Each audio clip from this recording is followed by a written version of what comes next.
सत श्री अकाल, good evening भाई। कैसा हुआ आपका पेपर? हाँ जी, रीट का पेपर आ गया, मिला भी लिया होगा। संपूर्ण रूप से अभी तक की किसी ने जारी नहीं की।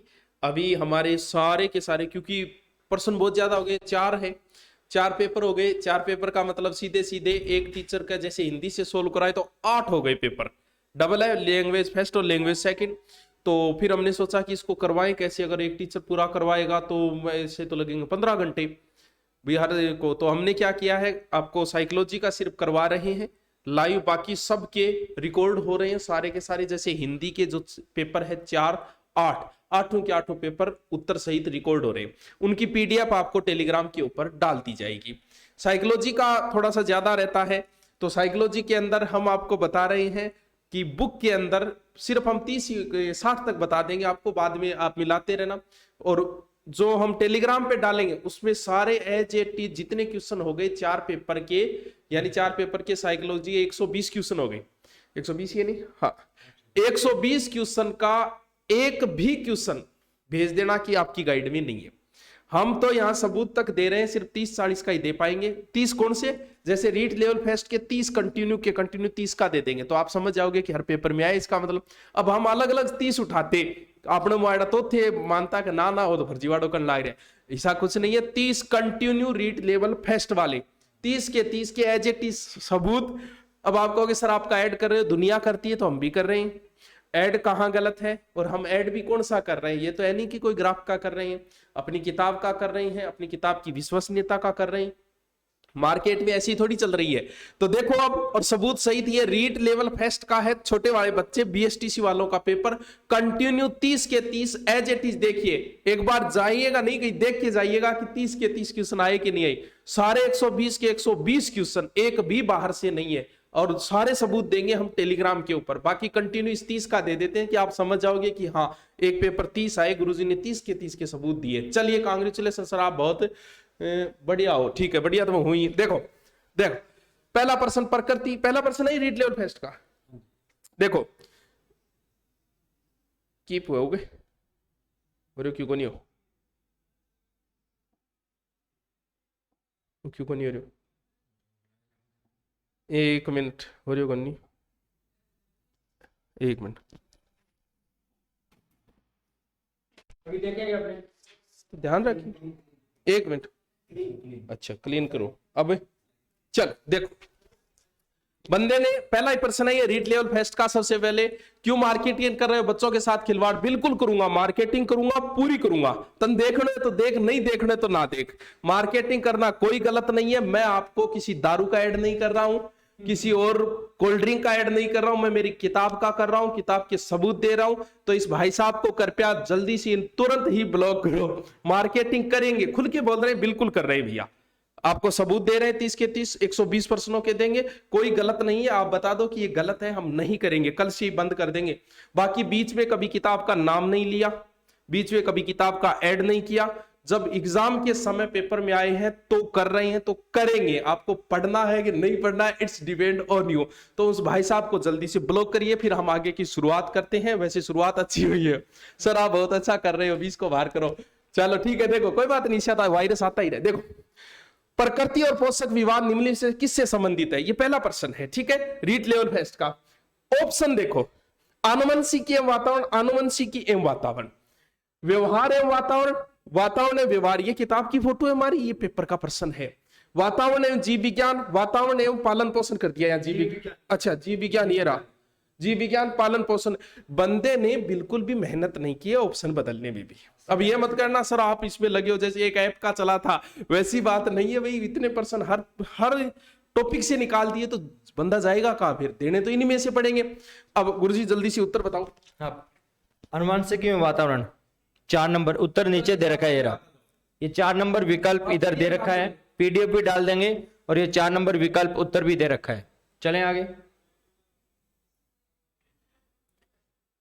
प्रश्न नंबर 2 को देखें, निम्न में से कौन सी बचपन की विशेषता नहीं है? बचपन मतलब पूर्व बाल्यावस्था, ये कहीं ना कहीं देखें प्राग टोली अवस्था है, अनुकरणीय, सब कर रहे तो हम भी करें, सही है। अनुकरण या आयु है, सवाल करने की आयु है, खिलौनों की आयु है, ये पेपर में दे रखा है। एक मात्र थोड़ी सी चेंज करें, देखो प्राग टोली का अगला दल समूह है लिखे, बस इतना जरूर चेंज करिए। हाँ बाकी वही है। अब नीचे वही है, देखिए दल समूह, अनुकरण, प्रश्न करने की अवस्था, खेलने की अवस्था। सवाल की जगह प्रश्न। ये जो चीज है ना, इस बार इस पेपर में कहीं ना कहीं हमें बोनस दे करके जा सकती है, क्योंकि यहां खिलौनों की अवस्था दे रखी है और यहां खेलने की अवस्था दे रखी है, इतना सा अंतर है। तो अब ये आरबीएससी पर निर्भर करेगा कि बोर्ड इसका सही उत्तर क्या मानता है। बाकी ये आरटेट 2011 में पहले पूछा जा चुका है। चले आगे। रिक्तस्थान, हाँ हाँ जी, एक अंगुल। हाँ इधर देखें, रिक्तस्थान तब होता है या होती है जब परिपक्वता और अनुभव के कारण मनुष्य में क्रमबद्ध परिवर्तन होते हैं। वृद्धि है, विकास है, शारीरिक बदलाव है, मानसिक परिवर्तन है। इधर देखें विकास क्या है, परिपक्वता प्लस अधिगम बराबर विकास। इधर देखें परिपक्वता प्लस अधिगम बराबर, उत्तर क्या हो जाएगा, 2 नंबर उत्तर हो जाएगा विकास। ठीक है। तीसरा देखें, प्रतिभाशाली बालकों की बुद्धि लब्धि होती है, तो प्रतिभाशाली बालकों की बुद्धि लब्धि होती है ना, 140 2 नंबर पर है, तो 2 नंबर पर इधर भी 140 है। अपना उत्तर क्या रहेगा, प्रतिभाशाली बालकों की बुद्धि लब्धि कितनी है, 140 है। ये ब्रह्मस्तर से आए हैं सारे के सारे। ये देखें कितना अच्छा लेवल का पर्सन है। इसको देखें, स्कूलों को व्यक्तिगत विभिन्नताओं का ध्यान रखना चाहिए, क्योंकि चारों विकल्प देखें। ठीक है। इधर देखें, विद्यालय को किसके लिए व्यक्तिगत विभिन्नताओं का पूरा ज्ञान करना चाहिए। इधर भी चारों विकल्प सेम के सेम है, नीचे दब गया ये देखें। समझने के लिए कि छात्र सीखने में समर्थ है या असमर्थ क्यों है, इधर भी यही है। यह समझने के लिए कि शिक्षार्थी सीखने के लिए समर्थ है या असमर्थ है। विकल्प कौन सा हो जाएगा, 4 विकल्प हो जाएगा। 125 प्लस नंबर आ रहे हैं आपके, बहुत बढ़िया बात, बहुत बढ़िया, बधाई के पात्र आप। इधर देखें, आरटी अधिनियम 2009 के अनुसार शिक्षकों के लिए प्रति सप्ताह काम करने के कितने घंटे निर्धारित किए गए हैं। बच्चा बहुत पूछे सर इसका क्या होगा यार, सीधा सीधा लिखा पड़ा है। इधर अपनी किताब में देखें, आरटी 2009 के अनुसार एक सप्ताह में अध्यापक के कितने कार्य घंटे निर्धारित किए गए हैं। तो कितने कार्य घंटे, 45 कार्य घंटे निर्धारित किए गए हैं। कितने रहेंगे, 45 कार्य घंटे। चले आगे। हाँ, निम्न में से कौन सा एक उत्तम परीक्षण की विशेषता से भिन्न है। 4 विकल्प देखें, विश्वसनीयता, वैधता, वस्तुनिष्ठता, अभिक्षमता। चारों विकल्प आगे। इधर देखें, निम्न में से कौन सा एक उत्तम परीक्षण की विशेषताओं से भिन्न है। विश्वसनीयता, वैधता, वस्तुनिष्ठता, अभिक्षमता। उत्तर क्या आ जाएगा, अभिक्षमता आ जाएगा। चारों विकल्प जो पेपर में है वही अपने किताब में दे रखे हैं, चारों विकल्प। इससे ज्यादा और क्या हो सकता है। चले आगे। शिक्षार्थी केंद्रित पाठ्यक्रम में निम्न में से कौन सबसे अधिक महत्वपूर्ण है। तो इनमें से कौन सा केंद्र बिंदु है, शिक्षक, शिक्षण, छात्र, पाठ्यक्रम। तो कौन है, बच्चा। यहां बच्चा दे दिया और यहां क्या दे दिया, छात्र दे दिया। अंतर इतना ही है, वहां बच्चा है, यहां छात्र है। प्रतिभाशाली बालकों के लक्षण क्या है। इधर देखें, गिफ्टेड बालक, मेधावी के बालक के पहले में अभिव्यक्ति में नव्यता, तो अभिव्यक्ति में नव्यता। दूसरा जिज्ञासा, तो इधर जिज्ञासा। तीसरा वाचालता, तो वाचालता। अति सक्रियता, तो चौथा भी अति सक्रियता। 1 और 2 अपना उत्तर क्या रहेगा, अभिव्यक्ति में नव्यता और जिज्ञासा। ये पहले भी आ चुका है, देखें एज इट इज किताब की भाषा से उठाए हैं और सीधे की सीधे चीजें पूछी है। सृजनात्मकता मुख्यतः किससे संबंधित है। चारों विकल्प देखें, सृजनात्मकता मुख्यतः किससे संबंधित है। यहां भी देखें, सृजनात्मकता मुख्य रूप से संबंधित है। किससे संबंधित रहेगी, अपसारी चिंतन से। उत्तर कौन सा, अपसारी चिंतन। उधर भी उत्तर कौन सा, अपना अपसारी चिंतन ही रहेगा। कौन सा, अपसारी चिंतन। तो ये आप सभी का सहयोग था, आप सभी की दुआएं थी कि पेपर वाले ने एज इट इज ही छाप दिया, ज्यादा मेहनत नहीं करनी पड़ी। इधर देखें कितना बढ़िया पर्सन है कि एक चिंतनशील शिक्षक कक्ष में ऐसी परिस्थितियां उत्पन्न करता है कि छात्र, नीचे देखें, एक चिंतनशील शिक्षक कक्ष में ऐसी परिस्थितियां उत्पन्न करता है कि छात्र, चारों देखें, पहले व्याख्यान सुने, इधर भी क्या है, भाषण सुने। ठीक चल रहा है। दूसरा, कक्ष में शिक्षक के व्याख्यान नोट्स बनाए, इधर भी भाषण के नोट्स बनाए। उत्तर क्या आएगा, 4 नंबर इधर है, 4 नंबर इधर है। छात्रों और शिक्षकों में पारस्परिक अंतःक्रियाओं को प्रोत्साहन देना। चारों विकल्प वैसे के वैसे हैं। तो ये आप सभी की दुआएं थी धुरीना के प्रति, हमारे प्रति। जब ये चीजें फटाफट भगवान ने, मालिक ने सुनी। हाँ, एक व्यक्ति में एक समय पर दो विपरीत इच्छाओं का होना क्या कहलाता है? द्वंद्व, कुंठा, चिंता, दबाव। इधर देखें, एक व्यक्ति में एक समय में दो विपरीत इच्छाओं का होना क्या कहलाता है? द्वंद्व, कुंठा, चिंता, दबाव। उत्तर क्या रहेगा? द्वंद्व रहेगा।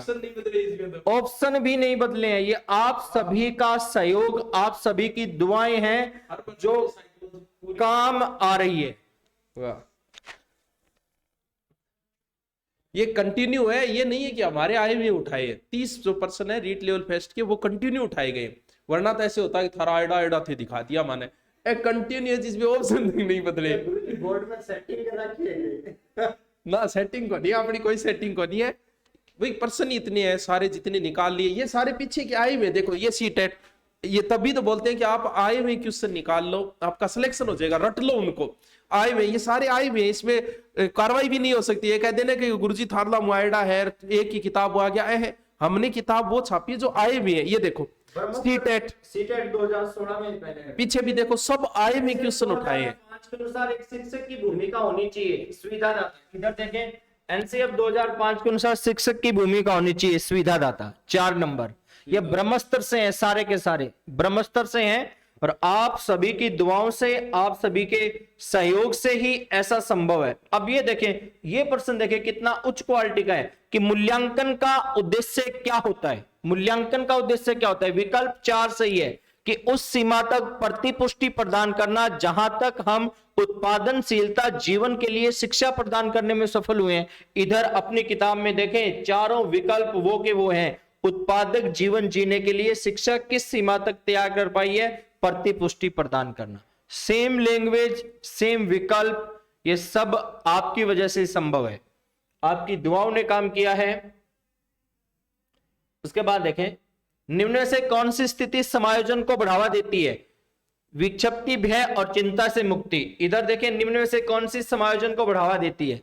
इससे ज्यादा और क्या हो सकता है? अगर फिर भी आप ये कहें कि साइकोलॉजी अच्छी नहीं हुई, ये सबूत देने में टाइम लग गया, वरना उत्तर सबके आ रहे थे। उसी समय रात को ही लाइव आ सकते थे, लेकिन फिर बताएं तो सही, क्योंकि अब तो बोल रहे हैं किताब का ऐड करें, नहीं बताएं तो फिर ऐसे बोलेंगे आया नहीं तभी तो ये देख लो। इसलिए टाइम लग गया इतना कि प्रत्येक क्वेश्चन निकाल 120 सारे के सारे आपको टेलीग्राम पे दिए जाएंगे। यहाँ तो ये आपको सिर्फ ओनली शुरुआत के 30 की बता रहे हैं, पहले के। चलो अब देखें, इधर कौन सा है? 4 नंबर। इधर देखें, न्यूरोटिक, भय और चिंता से मुक्ति। वो की वो विकल्प हैं जो वहां दे रखे हैं। अब आप कैसे कह सकते हैं कि साइको अच्छी नहीं हुई?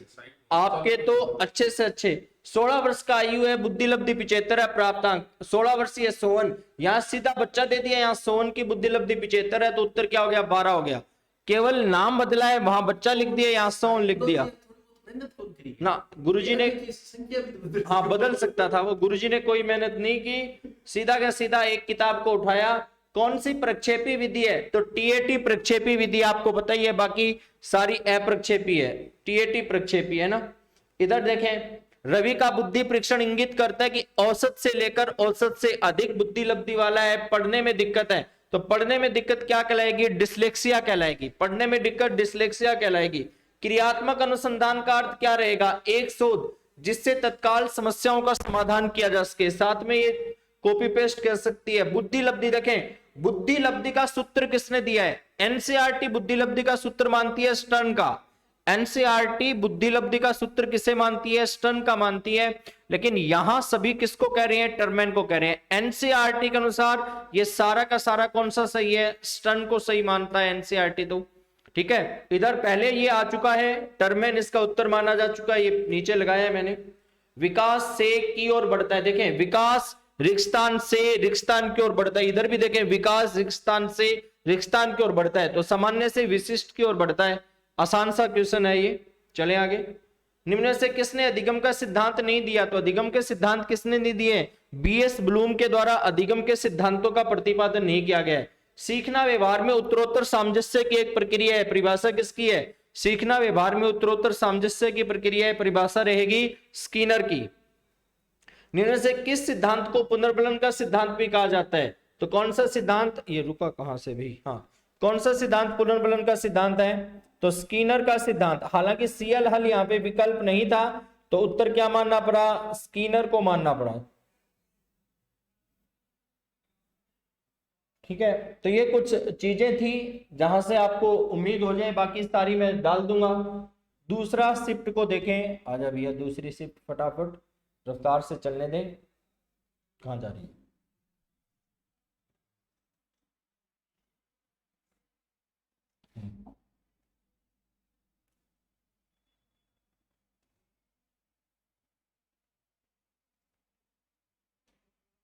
हाँ, विकास का कौन सा आयाम नोम चोम्स्की के सिद्धांतों से प्रभावित हुआ है? सही चल रहा है गुरुजी अभी तक तो कौन सा सिद्धांत है? ये सिद्धांत रहेगा भाषा विकास। कौन सा सिद्धांत? भाषा विकास है वो चोम्स्की का रहेगा। स्वभाव में व्यक्तिगत विभिन्नताएं आधारभूत होती है। व्यक्तिगत विभिन्नताएं जन्मजात भी होती है और वंशानुक्रम भी है और वातावरण भी है, लेकिन पार्कर एक परिभाषा कहता है कि हम जो कुछ भी हैं उसमें 90% वंशानुक्रम है और 10% वातावरण है। तो व्यक्तिगत विभिन्नताओं को हमें अधिक महत्व कहां देना है? पेन का कहां पे है? अच्छा ये रहा। हाँ, व्यक्तिगत विभिन्नताओं में अधिक महत्व किसे देना है? व्यक्तिगत विभिन्नताओं में 90% जन्मजात और 10% वातावरणीय। तो कौन सा सही रहेगा? ये सही रहेगा, जन्मजात वाला। ठीक है,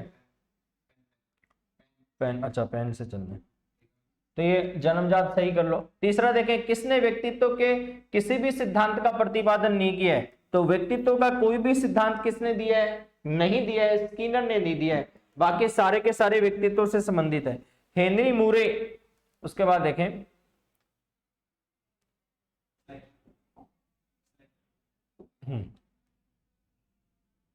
उसके बाद देखें हेनरी मूरे ने कौन सा परीक्षण दिए? टीएटी परीक्षण है। हेनरी मूरे का कौन सा परीक्षण रहेगा? टीएटी परीक्षण, कथानक बोध परीक्षण, टीएटी परीक्षण। एक बालक की वृद्धि में कौन सा कारक संबंधित नहीं है? कौन सा कारक संबंधित नहीं है? ये कहीं ना कहीं हमें किस में लेके जाएगा? बोनस की तरफ लेकर के जाएगा, क्योंकि अभिवृद्धि और विकास को प्रभावित करने में सारी चीजें पर करेगी। पोषण भी करेगा, स्वास्थ्य भी करेगा, नींद भी करेगी, अधिवास वातावरण भी करेगा, है ना। सारी चीजें अभिवृद्धि और विकास को प्रभावित करने के लिए उत्तरदायी रहेगी। ठीक है, तो सारी चीजें हैं। अब ये बोर्ड इसका उत्तर क्या मानता है वो अलग है, लेकिन ये सारी चीजें अभिवृद्धि और विकास को प्रभावित करने के लिए उत्तरदायी है। अच्छा क्लीन, अच्छा ये प्रक्रिया है। हाँ, कौन सा परीक्षण बुद्धिमत्ता का सांस्कृतिक मुक्त अवाचिक परीक्षण है? तो ये बुद्धि से संबंधित कुछ परीक्षण या तो रेवेंस से संबंधित है या स्टैंडर्ड प्रोग्रेसिव मेट्रिक से परीक्षण है। बहुआयामी बुद्धिमत्ता के गार्डनर के सिद्धांत में कौन सी बुद्धि शामिल नहीं है? गार्डनर ने मूल रूप से 7 बुद्धि बताई थी, उसके बाद में 8वीं बुद्धि 2000 में जोड़ दी, प्राकृतिक 1998 में जोड़ दी प्राकृतिक बुद्धि, और 9वीं बुद्धि 2000 में जोड़ दी अस्तित्ववादी बुद्धि। तो कौन सी बुद्धि नहीं है? स्वयंगात्मक बुद्धि नहीं है। स्वयंगात्मक बुद्धि के प्रतिपादक कौन रहेंगे? Daniel Goleman. चलें आगे। रचनात्मक चिंतन के कौन से प्रकार से संबंधित है? रचनात्मकता, सर्जनात्मकता। रचनात्मकता और सर्जनात्मकता कौन से चिंतन से संबंधित है? अब सारी चिंतन से संबंधित है। रचनात्मकता और सर्जनात्मकता एक भौतिक वस्तुओं से संबंधित होती है, एक अभौतिक वस्तुओं से संबंधित होती है। मानसिक विमंदित पद को किस प्रकार के साथ जोड़ा जाता है? देखें, मानसिक मंदता शब्द है वो स्किनर ने कई नामों से संबोधित किया है। ये मैंने करवाया भी था। मानसिक मंदता बुद्धि वाले बालक, मानसिक मंदता बालकों को अलग अलग विद्वानों ने अलग अलग ढंग से समझाया है, लेकिन जो स्किनर है, स्किनर ने मानसिक मंद बुद्धि बालकों को कई नाम से संबोधित किया है। जहां उसने लिखा था बौद्धिक अयोग्यता, बौद्धिक अयोग्यता शब्द भी स्किनर ने ही काम में लिया था इनके लिए। अच्छा, व्यक्तित्व की सैद्धांतिक अवधारणा के लिए निम्न में से कौन सा सत्य नहीं है? व्यक्तित्व की सैद्धांतिक अवधारणा के लिए कौन सा सत्य नहीं है? एक परिभाषा मैंने बार बार आपको रटवाई थी, आलपोर्ट की। आलपोर्ट की परिभाषा मैंने बार बार रटवाई थी और यह भी बताया था कि आलपोर्ट की परिभाषा मोस्ट इंपोर्टेंट है। आलपोर्ट क्या लिखता है कि व्यक्तित्व उन मनोदैहिक अवस्थाओं का, व्यक्तित्व उन मनोदैहिक व्यवस्थाओं का एक गत्यात्मक संगठन है जो वातावरण के साथ अपूर्व समायोजन स्थापित कर लेता है, अपूर्व समायोजन स्थापित कर लेता है। ठीक है, तो इसमें कौन सा स्थायी है, स्थिर है, सामान्य है, अनूठा है। तो ये आलपोर्ट की जो परिभाषा है ना, उस परिभाषा को ही टुकड़ों में पूछ लिया। सही नहीं दिख रहा, यहां तो सही दिखाई दे रहा। अच्छा, पीडीएफ की वजह से हो सकता है सही दिखाई ना दे। नॉर्मलाइजेशन होगा क्या? अगर होगा तो भी 1-2 नंबर का होगा। संभवतः पेपर सारे एक जैसे थे तो संभवतः नहीं होना चाहिए, है ना। संभवतः नॉर्मलाइजेशन नहीं होना चाहिए क्योंकि पेपर सारे एक जैसे थे। तो ये व्यक्तित्व की परिभाषा है किसकी? आलपोर्ट की परिभाषा रहेगी व्यक्तित्व की, कि व्यक्तित्व उन मनोदैहिक व्यवस्थाओं का एक गत्यात्मक संगठन है जो वातावरण के साथ अपूर्व समायोजन स्थापित कर लेता है। तो व्यक्तित्व कभी भी स्थिर नहीं हो सकता, व्यक्तित्व तो क्या होगा? गत्यात्मक होगा हमेशा। व्यक्तित्व तो हमेशा ही गत्यात्मक होता है, स्थिर नहीं होगा। उसके बाद देखें, पढ़ने से संबंधित अधिगम अक्षमता। इतनी बार बताया था मैंने, पढ़ने से संबंधित अधिगम अक्षमता क्या कहलाती है? डिस्कैल्कुलिया है, डिसलेक्सिया है, डिस्थीमिया है, डिस्ग्राफिया है। तो पढ़ने से संबंधित अधिगम अक्षमता किस नाम से जानी जाएगी? डिसलेक्सिया। क्लास में कम से कम 10 बार बताया था। न्यूनतम आधारभूत सुविधाओं से वंचित बालकों को निम्न में से किसके रूप में वर्गीकृत किया जा सकता है? प्रतिकूल परिस्थितिग्रस्त बालक, आरटी से संबंधित भी था, वहां भी हमने पढ़ा था इस चीज को, तो ये उनसे संबंधित रहेंगे। ज्यादा कठिन नहीं थी साइको, थोड़ा सा अगर चारों विकल्प पढ़ के करते तो अपना उत्तर हो जाता। अब देखें, निम्न में से कौन कुसमायोजन का व्यवहारात्मक लक्षण है? कुसमायोजन में चिंता है, उदासीनता है, असुरक्षा है, आक्रामकता है, सारी है। लेकिन जो बाल अपराधी बालक होते हैं वो आक्रामक होते हैं। कुसमायोजन में भी सबसे ज्यादा महत्व किसको देना पड़ता है? नींद आ गई गुरुजी, कोई बात नहीं, सबसे ज्यादा किसको? आक्रामकता को ही महत्व देना पड़ता है। चलें आगे। हाँ, विशेष आवश्यकता वाले बच्चों के साथ कौन सी विधि प्रत्यक्ष रूप से संबंधित नहीं है? संबंधित नहीं है, देखें, नहीं पूछा है नहीं पूछा, कौन सी विधि संबंधित नहीं है। तो विशेष आवश्यकता वाले बच्चों को क्या नहीं दिया जा सकता? विशेष आवश्यकता वाले बच्चों को खेलकूद और अतिरिक्त पाठ्यक्रम गतिविधियां नहीं। अतिरिक्त पाठ्यक्रम तो किन प्रकार के बच्चों के लिए होता है? आप जैसे प्रतिभाशाली बच्चों के लिए, है ना। प्रतिभाशाली बालकों के लिए अतिरिक्त हो सकता है, विशेष आवश्यकता वालों के लिए नहीं हो सकता। इवान पावलोव द्वारा प्रस्तावित शास्त्रीय अनुबंध सिद्धांत, शास्त्रीय अनुबंध सिद्धांत किसको महत्व देगा? पुनर्बलन को, अनुकरण को, अंतर्दृष्टि को, साहचर्य को। हालांकि साहचर्य की मूल अवधारणा थी वो किसके सिद्धांत में पाई गई थी? प्रयास और त्रुटि के सिद्धांत में। क्योंकि जो प्रयास और त्रुटि का सिद्धांत है वो साहचर्यवाद, डार्विनवाद और विज्ञान की विधियों का समागम माना जाता है, तो वहां से संबंधित है। ठीक है, निम्न से कौन सी बालकों के लिए अधिगम की प्रक्रिया नहीं है? परिपक्वता, प्रतिबिंब है। अधिगम किससे संबंधित हो गया? मानसिक क्रियाओं से संबंधित हो गया। मानसिक क्रियाओं में तर्क भी है, कल्पना भी है, प्रतिबिंब भी है, परिपक्वता नहीं है। परिपक्वता शब्द का प्रयोग किसके द्वारा किया गया? गसेल के द्वारा किया गया। परिपक्वता शब्द को किसके साथ जोड़ा जाएगा? गसेल के साथ जोड़ा जाएगा।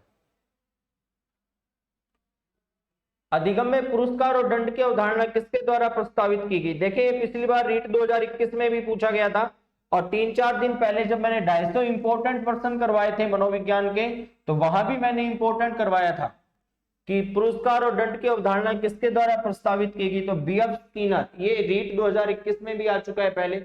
130 आ रहे हैं नेहा जी, बहुत बहुत मुबारक, शुभकामनाएं। 130 बहुत अच्छे नंबर है आपके। ये 2-3 बार पहले सीटेट में भी आ चुका है, एचटेट में भी आ चुका है ये। ठीक है, इंडियन आर्मी, स्वागत जी, स्वागत दिनेश जी। चले आगे।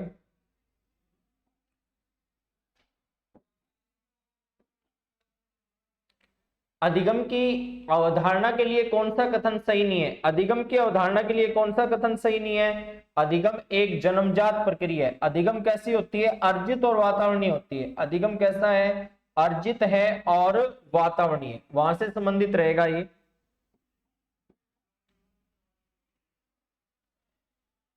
शिक्षा में अवधारणा मानचित्र किसकी है? शिक्षा में अवधारणा मानचित्र है वो जोसेफ डी नोवेक का है। फटाफट अपने को उत्तर ही लगाना है, जोसेफ डी नोवाक इसका है ये शिक्षा में अवधारणा मानचित्र।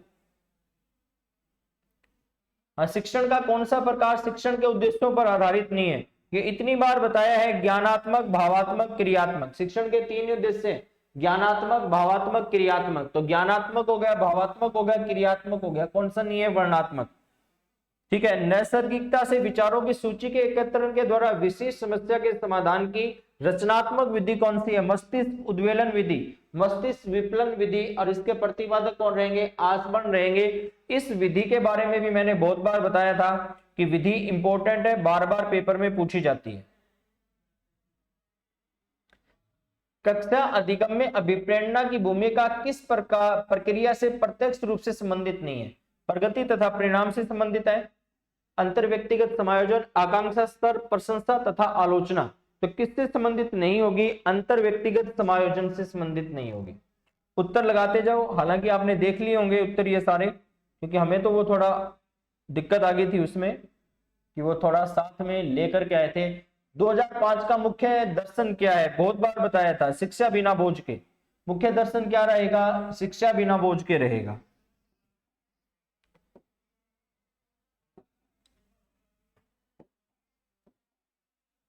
शिक्षा का अधिकार अधिनियम 2009 के अनुसार कौन सा कथन सही नहीं है? कौन सा कथन सही नहीं है ये बताना है आपको। तो कौन सा कथन सही नहीं है? अध्यापक के लिए प्रति सप्ताह न्यूनतम घंटे कितने निर्धारित किए गए हैं? 45 घंटे निर्धारित किए गए हैं। इसमें घंटे कितने हैं? नॉर्मलाइजेशन होगा क्या? अभी कुछ पता नहीं है नॉर्मलाइजेशन होगा क्या। अगर 90 नंबर पर है तो आप बिल्कुल भी तनाव में मत आना, 90 नंबर से अपना काम चल जाएगा। शिक्षा में क्रियात्मक अनुसंधान को लाने का श्रेय किसे दिया जाता है? तो शिक्षा में क्रियात्मक अनुसंधान को लाने का श्रेय स्टीफन एम कोरे को दिया जाता है। किसको दिया जाएगा? स्टीफन एम कोरे को दिया जाएगा। कौन है? स्टीफन एम कोरे। शिक्षा मनोविज्ञान में किस स्तर के मापन का न्यूनतम प्रयोग किया जाता है? देखिए मापन आपको मैंने एक क्लास में करवाया था मापन के लिए। तो कौन सा मापन है जो सबसे कम? नामिक मापन। ये नामिक मापन निम्न स्तर का माना जाता है, तो वहां ये प्रयोग में करवाया जाता है। निम्न में से मनोवैज्ञानिकों ने बाल विकास के संबंध में नहीं है। बाल विकास देखें, बाल विकास के अंदर मुख्यतः 2 ये जीन पियाजे रहेगा, लेव वाइगोस्की रहेगा। ठीक है। हालांकि अल्बर्ट बांडुरा ने विकास को सतत प्रक्रिया मान लिया। यहां अब्राहम मास्लो है, उसका कौन सा विकास है? अब्राहम मास्लो भी संबंधित है। ठीक है। मानवतावादी मनोवैज्ञानिक है अब्राहम मास्लो। मानवतावादी विकास है वो अब्राहम मास्लो का है, जिसने अभिप्रेरणा के संबंध में आवश्यकता का सिद्धांत दिया। अब उसकी इच्छा पर निर्भर करता है, बोर्ड की इच्छा पर, कि इसको क्या करें, बोनस दे या सही माने। अगर जहां तक संभव है तो इसका उत्तर बी माना जा सकता है, लेकिन मुश्किल है चांस। अब ये उन्हीं की इच्छा पर निर्भर करेगा कि वो क्या मानेंगे। आनुवंशिकता की भूमिका के अध्ययन के लिए कौन सी विधि वैध नहीं है? आनुवंशिकता के अध्ययन के लिए कौन सी विधि वैध नहीं है? तो हो सकता है दत्तक माता पिता से उत्पन्न होने वाली संतानें, ऐसा हो सकता है। गोद लिए हुए बच्चे, क्या कह सकते हैं? गोद लिए हुए बच्चे। 26 में वापस देखना, 26 में क्या देखें? 26 में क्या देखें दोबारा बता देंगे। गोद लिए हुए बच्चे। ठीक है। फिनोटाइप जीनोटाइप ये अपनी किताब में था। एक व्यक्ति की दिखाई देने वाली दैहिक तथा मनोवैज्ञानिक विशेषताओं को फिनोटाइप जीनोटाइप, ये अगर आप किताब पढ़ेंगे तो उसके अंदर दे रखा था कि फिनोटाइप है या जीनोटाइप है, ये है क्या है। ठीक है। किस परिप्रेक्ष्य के अनुसार बाल विकास शरीर के अंदर एक विशिष्ट तथा पूर्व व्यवस्थित प्रणाली को दर्शाता है? वातावरण के कारण, जैविकीय परिस्थिति के कारण, सामाजिक परिस्थिति के कारण, मनोवैज्ञानिक परिस्थिति के कारण। तो किस परिस्थिति के कारण? एसएसटी में 55। बहुत बढ़िया है ना। क्योंकि ऐसा, हाँ, क्यों बोर्ड ऐसा क्यों मानेगा? क्योंकि गलती से बोर्ड ने ऐसे प्रश्न दिए जिनके या तो चारों विकल्प सही है या फिर चारों ही विकल्प गलत है। तो इस वजह से बोर्ड पर निर्भर करेगा, बोर्ड पर निर्भर करेगा कि बोर्ड क्या चाहता है हमसे। हमसे मतलब आप सभी से, हम सभी से। तीसरा पेपर, ये तीसरा पेपर है ना। तो ये बोर्ड की इच्छा पर निर्भर करेगा वो क्या चाहता है, क्योंकि बोर्ड वालों को 30-30 दो कंप्लीट करवा दिए, तीसरा चल रहा है। हाँ वो करवा दिया, ये दूसरा तीसरा चलना है अपने को, तीसरा कहाँ है?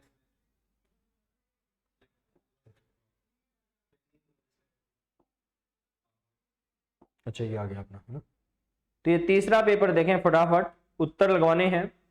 बोर्ड की गलतियां हैं ये कि उसने ऐसे उत्तर दिए ही क्यों, जहां दिक्कत पैदा हो रही है सभी को।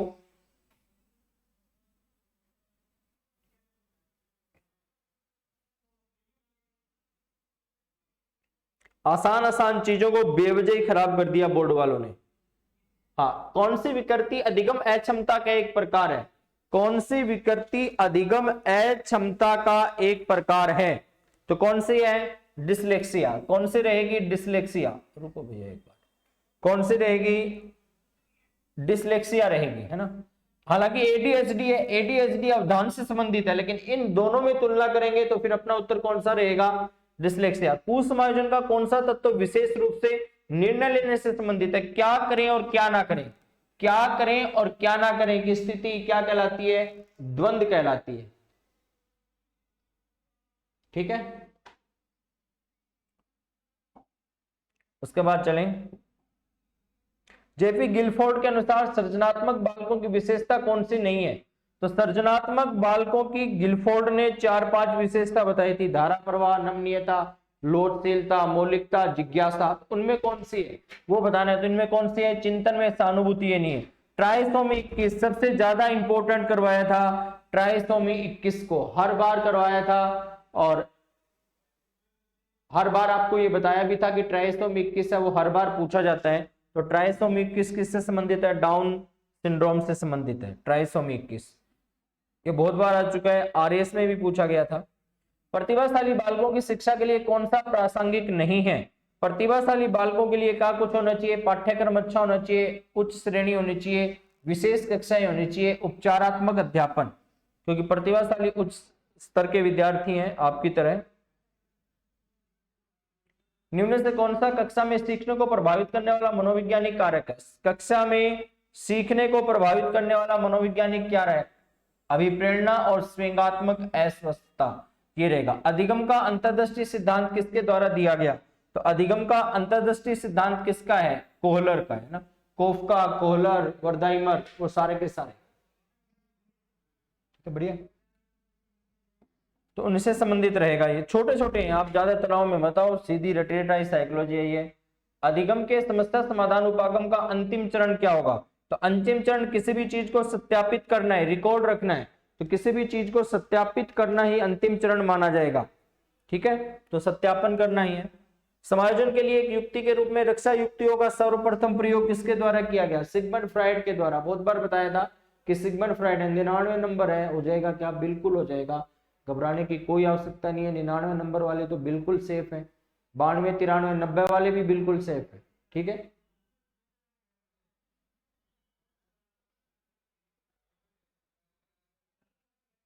ठीक है ना। तो ऐसे नॉर्मलाइजेशन तो बहुत बात की बात है, अभी तो आप आराम से पढ़ें। हाँ, कौन सा सिद्धांत थॉर्नडाइक के सीखने का नहीं है? तो तत्परता का, अभ्यास का, प्रभाव का है। कौन सा नहीं है? साचर्य का नहीं है। बताएं, इतना आसान आसान प्रश्न आ रहे हैं, फिर क्यों तनाव में आ रहे हो आप? निम्न से कौन सा शिक्षण के स्तर पर नहीं है? हाँ, शिक्षण के 3 स्तर है, ये भी मैंने करवाया था। अवबोध, एक तो अवबोध स्तर है। अवबोध स्तर के प्रतिपादक कौन है? मॉरिसन है। अवबोध स्तर किसका है? अवबोध स्तर के प्रतिपादक है वो मॉरिसन को माना जाता है। स्मृति स्तर के प्रतिपादक है वो हर्बर्ट को माना जाता है। और जो चिंतन स्तर है इसके प्रतिपादक हंट को माना जाता है। कौन नहीं होगा? प्रदर्शन स्तर नहीं होगा। डायन डब्ल्यू एलन के द्वारा, एलन ने कौन सी विधि दी? सूक्ष्म शिक्षण। सूक्ष्म शिक्षण के प्रतिपादक कौन है? एलन को ही माना जाता है। अभिप्रेरणात्मक चक्र के 3 महत्वपूर्ण घटक देखें। अभिप्रेरणा को आधार प्रदान करने का कार्य किसके द्वारा किया जाता है? आवश्यकता के द्वारा किया जाता है। तो जहां सबसे पहले आवश्यकता है वही अपने उत्तर रहेंगे। आवश्यकता है, अंतर्नोद है और प्रोत्साहन है। निम्न से कौन सा बाह्य अभिप्रेरणा के एक उदाहरण है? बाह्य अभिप्रेरणा के एक उदाहरण किसको माना जाएगा? पुरस्कार को माना जाएगा। टिक्की लगाने आपको, बाकी पीडीएफ डाल देंगे टेलीग्राम पर। उपलब्धि परीक्षणों के निर्माण में कौन सा कथन सही नहीं है? विश्वसनीयता है, वैधता है, वस्तुनिष्ठता है, जो मूल्यांकन से संबंधित है वो सारी चीजें हैं, खुद मूल्यांकन नहीं है। ठीक है। राष्ट्रीय पाठ्यचर्या रूपरेखा कब आई? 2005 में आई। एनसीएफ 2005 कब आया? 2005 में आया। आकलन का कौन सा प्रकार शिक्षण अधिगम प्रक्रिया से संबंधित नहीं है? उपलब्धि संबंधित नहीं है, बाकी सारे हैं। निदान भी है, उपचार भी है, सतत भी है, उपलब्धि संबंधित नहीं है।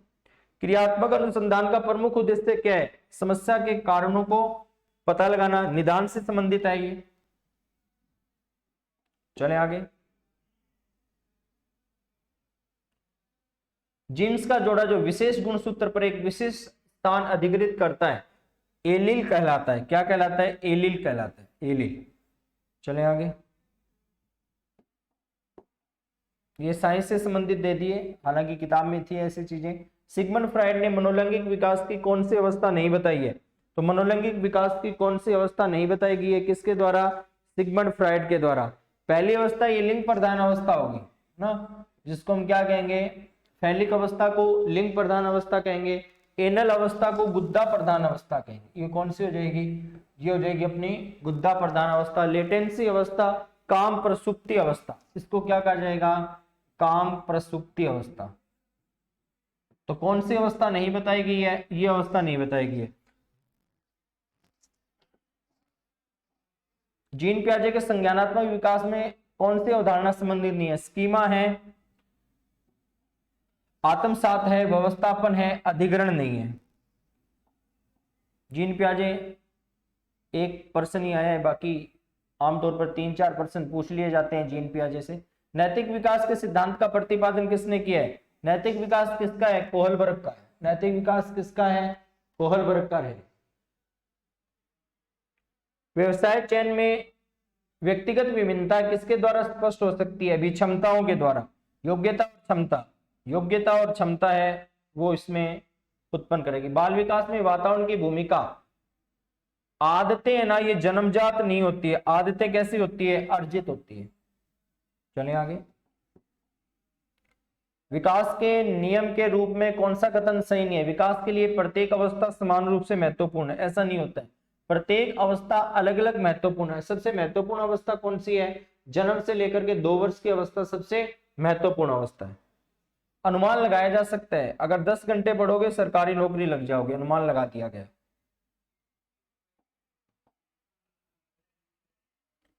कौन सा व्यक्तित्व के नैदानिक परीक्षण है?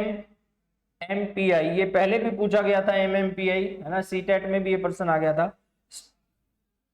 ये सीटेट में भी आया हुआ है। उसके बाद देखिए, रॉबर्ट स्टनबर्ग के द्वारा कौन सा बुद्धि का सिद्धांत दिया गया? बुद्धि का कौन सा सिद्धांत दिया गया? त्रिआयामी सिद्धांत। देखिए त्रिआयामी सिद्धांत वैसे तो किसका है? गिलफोर्ड का है, लेकिन यहां गिलफोर्ड विकल्प में नहीं है। किसका है? स्टनबर्ग। स्टनबर्ग ने मूल रूप से त्रितंत्र दिया था, त्रितंत्र सिद्धांत था वो गिलफोर्ड का था ना। त्रितंत्र सिद्धांत है या त्रिचापीय सिद्धांत था वो किसका था? गिलफोर्ड का था। तो यहाँ उत्तर तो त्रिआयामी मानना है उनको, लेकिन बोनस भी दिया जा सकता है इसमें। चले आगे। किसी ने रिट लगा दी तो बोनस की तरफ जाएगा। कौन सा बुद्धि का निष्पत्ति परीक्षण है? भाटिया बैटरी। ये भी पूछा ही जाता है, पिछली बार भी ये पूछा गया था, कौन सा बुद्धि का निष्पत्ति परीक्षण है? सीटेट 2021 में भी आया था ये प्रश्न। व्यक्तिगत विभिन्नताओं की प्रकृति के लिए निम्न में से कौन सी अवधारणा सत्य नहीं है? तो कौन सी अवधारणा सत्य नहीं है व्यक्तिगत विभिन्नताओं से संबंधित?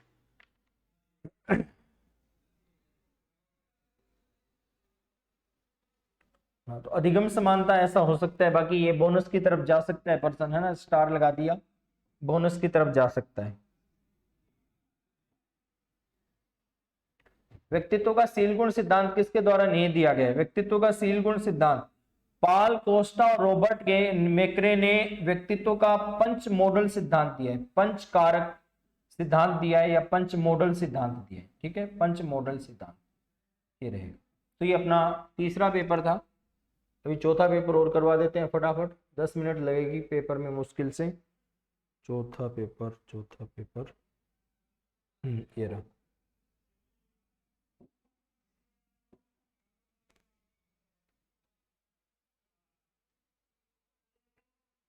कुछ प्रश्न ऐसे थे जिन्हें बोर्ड को डिलीट करना पड़ेगा या सभी को बोनस देने पड़ेंगे। 30% थे प्रत्येक पेपर में, फिर भी एक दो गलती करी थी बोर्ड ने। पहले आए पर्सनों को भी सही नहीं माना उसने। निम्न में से सीखने की प्रक्रिया में शामिल है, हाँ 3 पेपर हो गए जी, चौथा चल रहा है। निम्न में से सीखने की प्रक्रिया में शामिल है, तो सीखने में तो सारी चीजें आएगी, शारीरिक भी आएगी, मानसिक भी आएगी, पर्यावरणीय कारक भी आएंगे, उपरोक्त सभी आएंगे। ठीक है, सीखने में ये सारे रफ्तार से करेंगे अपने। रिक्त स्थान वो निकटतम वातावरण जिसमें व्यक्ति रहता है। देखिए ये पारिस्थितिकी सिद्धांत था ब्रोनफ्रेन बेनर का, कन्फर्म कैंसिल। ठीक है, ये पारिस्थितिकी सिद्धांत था, ये पारिस्थितिकी सिद्धांत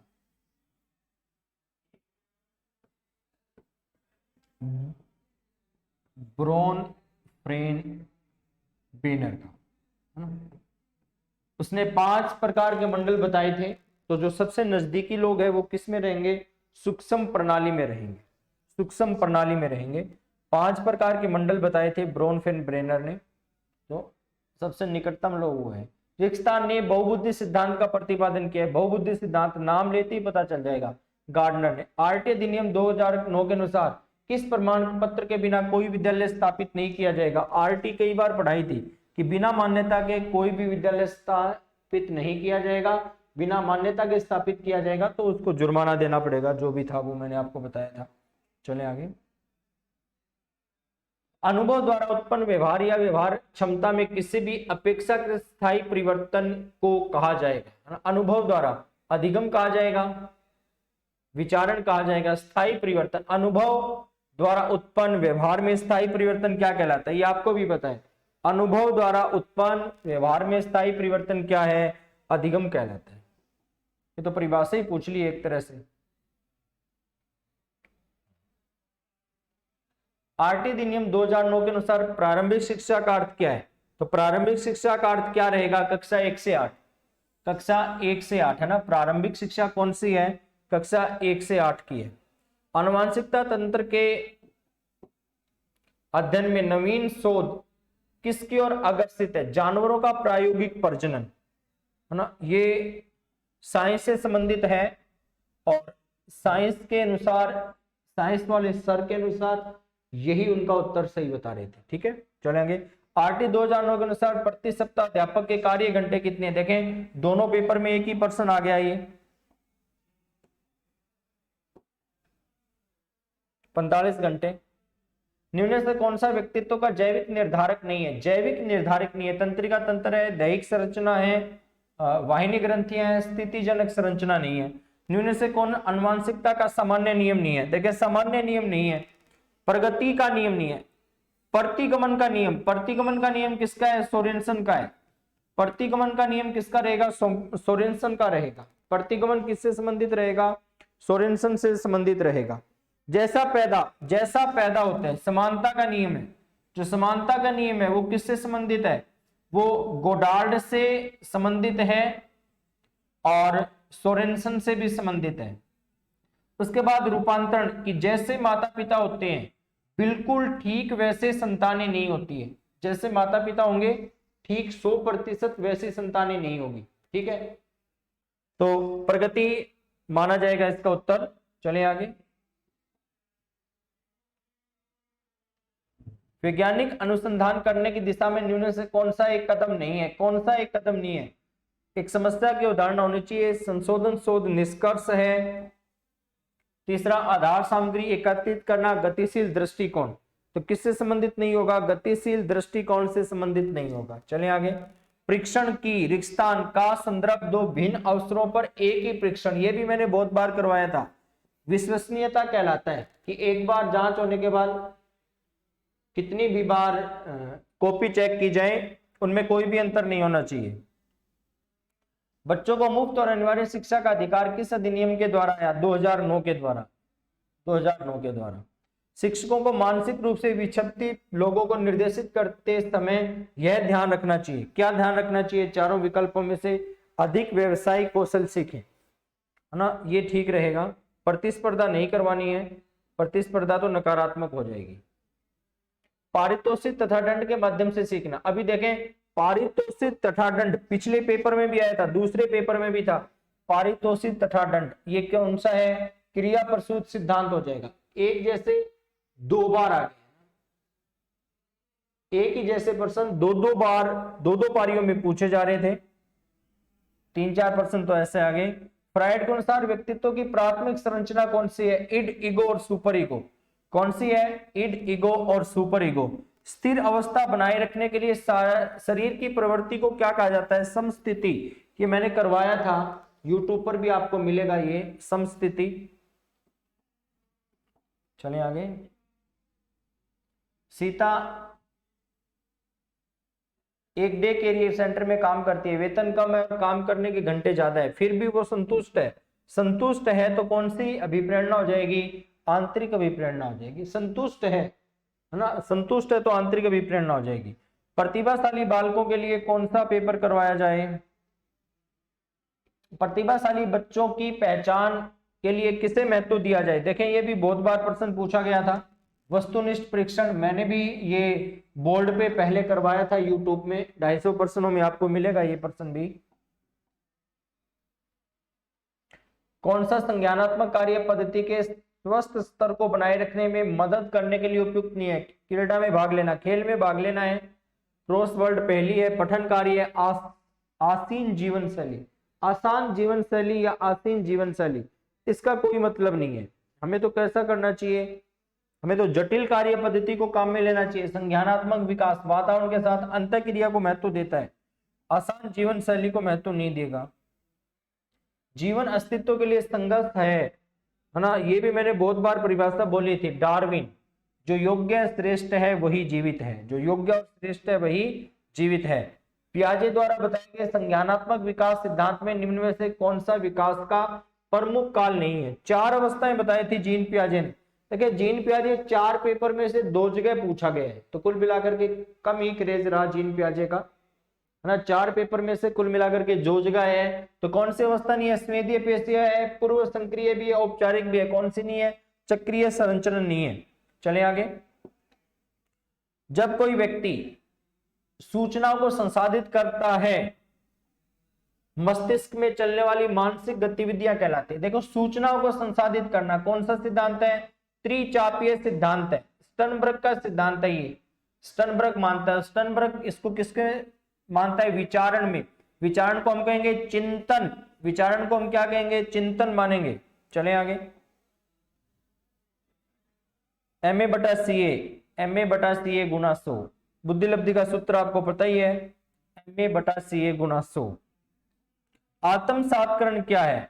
ये हर बार ही आता है, पिछली बार भी रीट में पूछा गया था। आत्मसात्करण वर्तमान स्कीमा का प्रयोग बाहरी जगत को जानने के लिए करना, वर्तमान स्कीमा का प्रयोग बाहरी जगत को जानने के लिए करना, वही आत्मसात्करण है।